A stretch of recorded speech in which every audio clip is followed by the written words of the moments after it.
Hello everybody, this is AZXJ, and in today's video, this one's gonna be a bit of a special one. We're gonna be going over the prologue, so that's Orbital Defense Operation. So for those of you who don't know, if you did skip the prologue, if you go to your dormitory, which is your room in the hangar, you can go ahead and replay scenarios, as well as look at other information.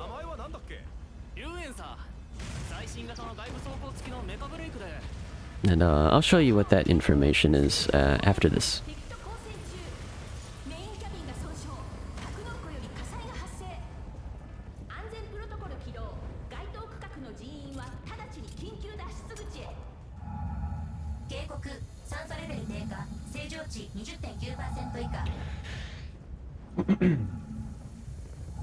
So, for those of you who are unaware, right now we're on the Orbital Space Elevator, and we are the Peacekeeping Corp on this garrison right now.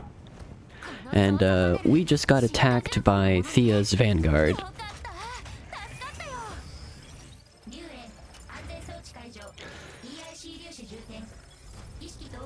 And so there's just a huge gaping hole in the space elevator, and probably all of my friends died and got sucked out. But I have managed to survive by getting aboard the Elysians.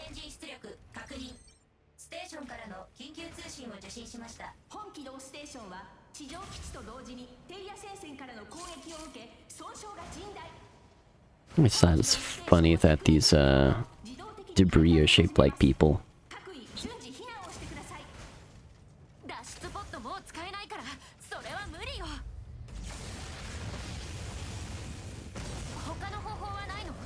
And so that's who's responsible for making all those big holes.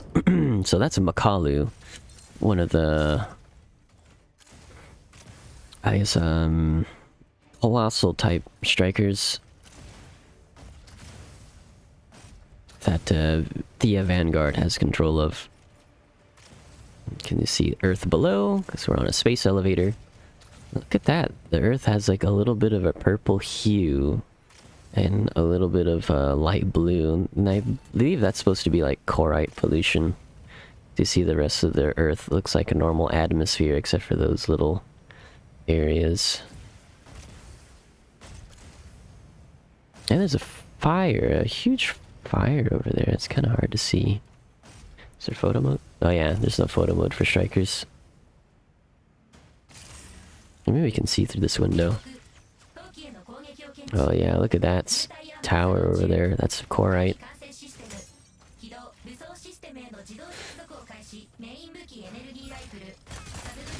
Kind of crazy to see like how huge these like corite spires get. It's literally like protruding out from the Earth's surface.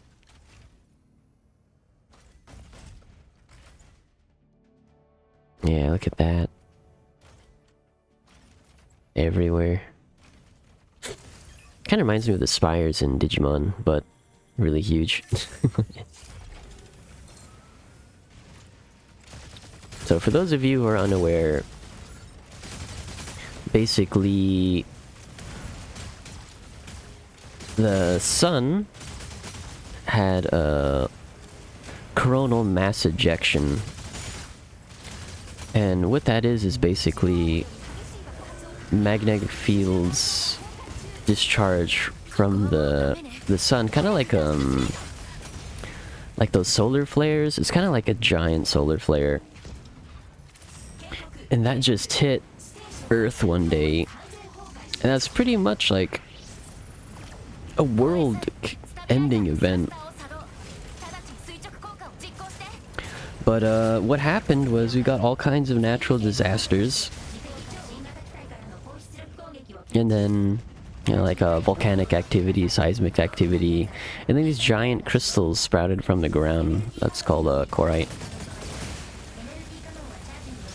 And it's dangerous for people. Gives them like a disease called Marston's disease. And it's pretty much making Earth inhabitable for human life. It's like the ultimate form of carbon dioxide. But oh yeah, after all the seismic activity, volcanic activity, maybe I'll talk more a little bit later. It's supposed to be an epic moment. Here I am blabbing.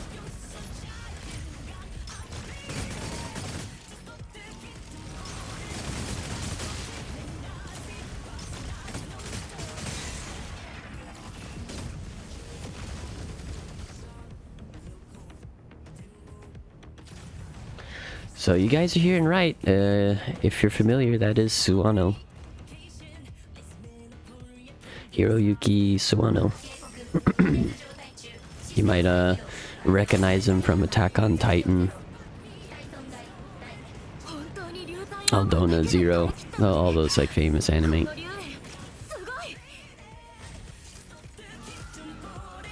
Kind of talked over it, but basically they're like, wow, at least this is awesome because it just survived atmosphere re-entry, which I guess in this timeline is still unique.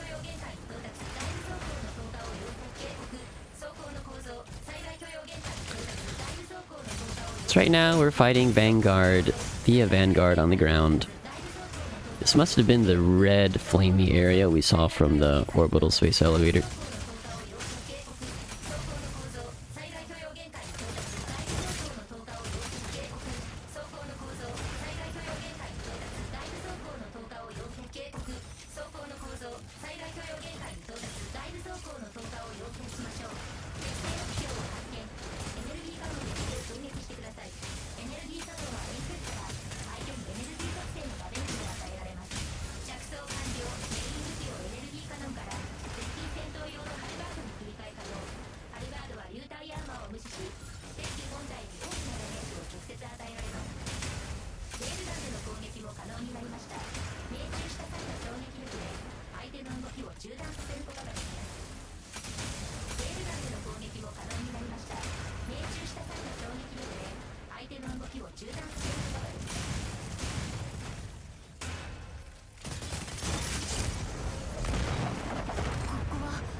Just getting a better look at the Makalu.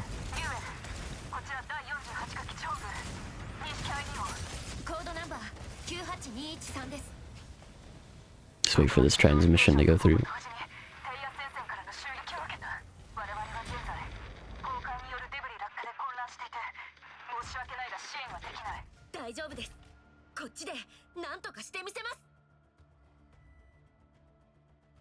Okay. Oh.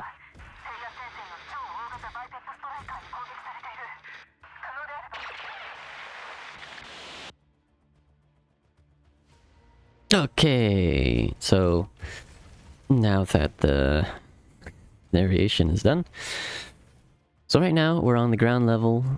We're on one of the bases of Peace Corps or Peacekeepers, and Makalu's devastated this area. We're getting overwhelmed by Thea Vanguard. You thought that was gonna be the base of the orbital elevator. But maybe it's not. It might still be.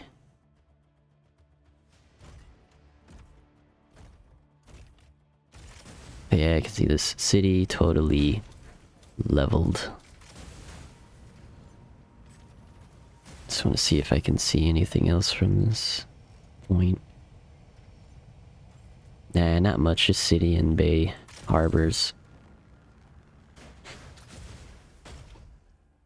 So basically, as soon as we landed, we got a distress signal from our buddies on the ground, and they want our help to pursue the Makalu, the colossal striker.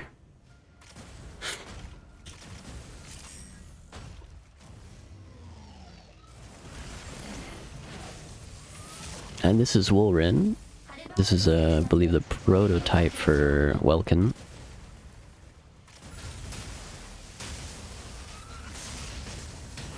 Oh, that's long.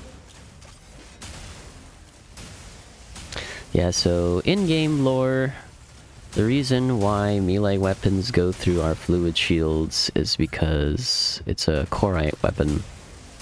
So Korite can go straight through shields.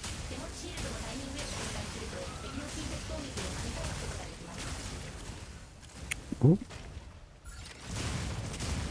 So I see other weapons has to damage the fluid shield.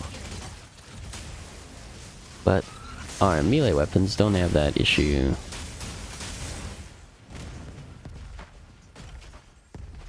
That's what makes melee strikers so dangerous.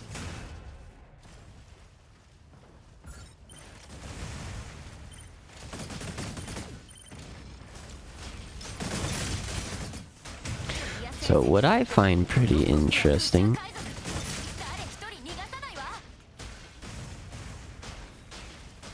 lighting's pretty dark. Maybe if I charge my gun, the light up. Maybe this unit will be better to look at. I don't recognize this unit being part of Vanguard. Earthia's Vanguard.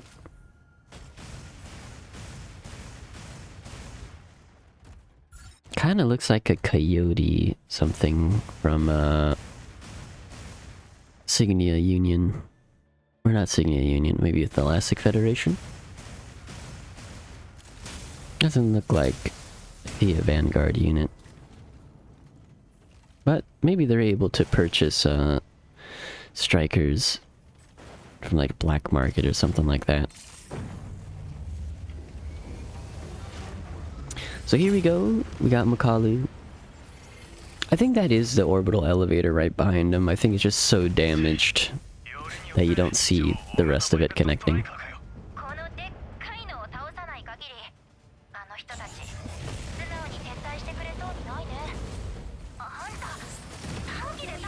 Ah, her name's Luna Hayes now, not Lily Hayes.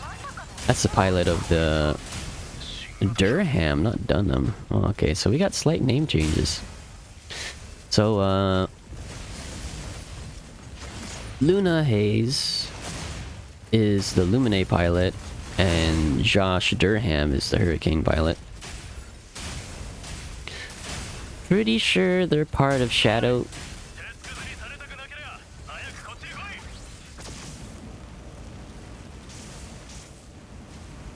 Ah, okay. Okay. Because of the change for Hurricane that just happened not too long ago. Usually your shield you can only put over yourself. So I'd have to, in that sequence you're supposed to fly back to Hurricane to get support. But now you can deploy shield drones on top of you. So that makes that sequence a little awkward. I can't stand on... Yeah, there we go. No. Kinda. Figure he's so big you should be able to stand on him. Whee! Where'd he go? Oh.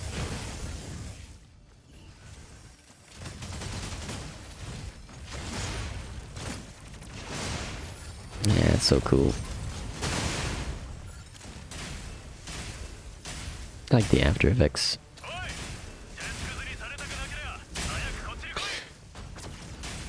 That's such a cool effect. You're seeing like little energy burns from my halberd on Makalu.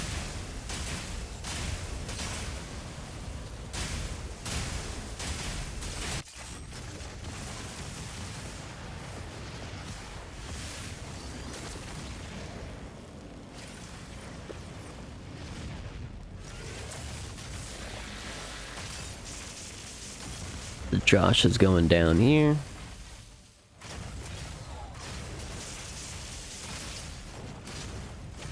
See, did I really need their help? Look at that. Protecting the Lumine. Took off one of the Makalu's arms. Or I stabbed it in the chest. Pretty much took it out by myself.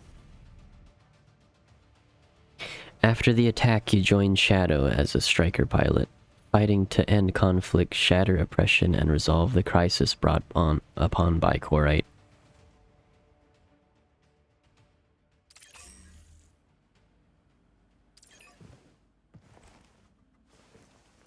Ah, it doesn't play the sequence where I'm in the hangar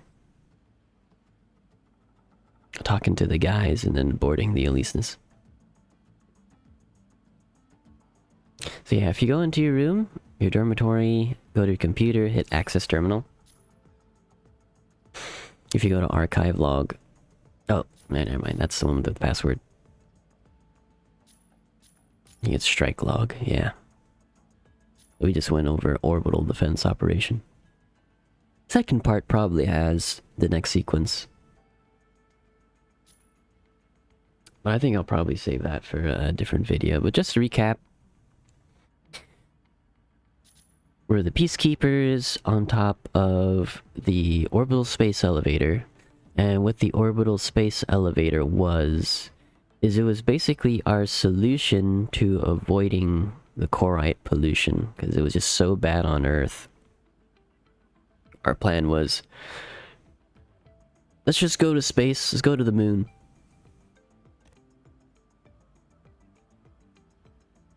But, looks like Thea Vanguard isn't too happy about us colonizing the moon. I believe in the prologue, the second part, which maybe I shouldn't spoil, because we can always go over the second part in the next video. But let's just say Thea Vanguard isn't too happy about us trying to colonize the moon. So, Thea Vanguard in this story is more of the villainous character responsible for majority of the Korite terrorism that happens. Yeah, so just to recap, orbital defense operation, Thea Vanguard attacked the orbital space elevator, which we created as humanity in order to avoid the Korite pollution on Earth. And if you remember, it's so bad, there's like giant crystal spires coming out of the surface of the Earth that's actually visible from space. From the different maps, you got Misra Matrix, for example, there's like giant Korite kind of sandstorms whipping around. Wherever there's like a dense area of Korite crystals, it generates electricity, like psionic storms. Korite pollution is like all in the atmosphere, which pretty much makes it inhabitable for people who aren't immunists. So immunists are specifically people who have immunity to Korite. So immunists are the pilots to strikers. We actually... no, I don't have access to the lounge, but there's a pilot in there. He wants to be a break striker,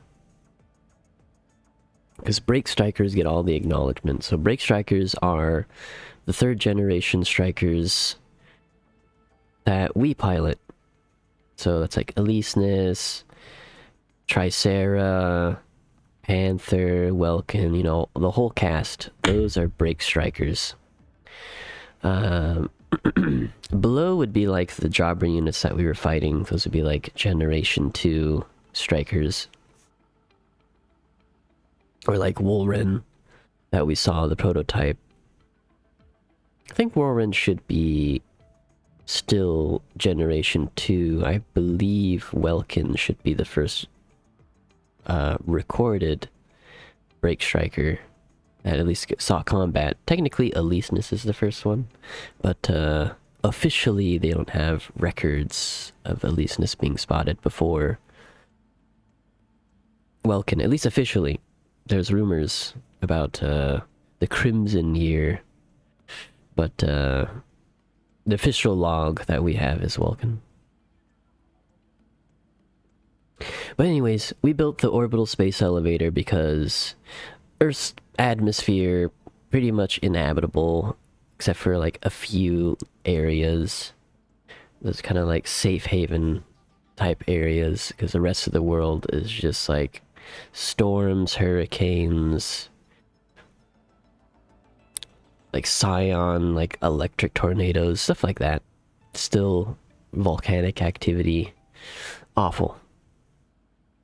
So humanity was like, let's just go into space, we'll colonize the moon. You know, if the Earth's messed up, moon's not too far away, we'll just build an elevator that connects us straight to the moon. And we had Lunarians there, so I guess people who already settled became, I guess, moon people. But Thea Vanguard isn't too happy about us with our solution of colonizing the moon. So we'll go into detail whether or not, you know, Thea Vanguard might be, you know, Lunarians who were oppressed during the colonization and they're taking revenge on humanity. But we'll go into what exactly their backstory is in the next part, Mashmak Rescue Operation. So Mashmak is like the area in the Mecha BREAK world where the corite pollution and corite density of those like corite towers is the strongest. And this is surrounded by the circulus ocean between the Signia Union, Thalassic Federation, and the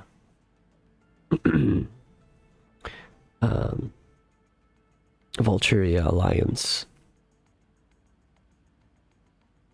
And so for those of you who aren't so familiar, Thalassic Federation are responsible for the strikers like Tricera. Signia Union, they're responsible for the strikers like Falcon and Panther.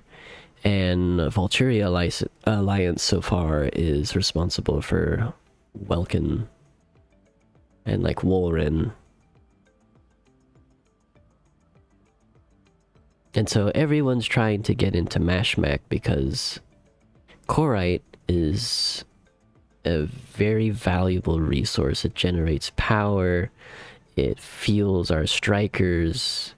Technologically, it's like a marvel. So with the pollution gave us, you know, really strong advancements in technology, but just Earth is basically unlivable. And I believe they gave us a doomsday timer, just like Earth has around 100 years left. We'll go into the speech with Chris. I believe it's under key intel. But it's basically being accelerated every time Thea Vanguard does more corite-related terrorism by releasing more corite into the atmosphere with those like stratum shatterers, which are like those big drills that you see in Mashmak that you gotta like blow up, that randomly appear on the map. Because once those corite veins open, spreads more pollution, then, you know, it's even more inhabitable, accelerating the pretty much death of Earth.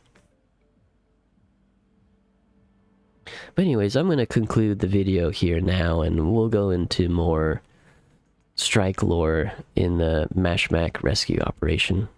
So I'll see you guys in the next video.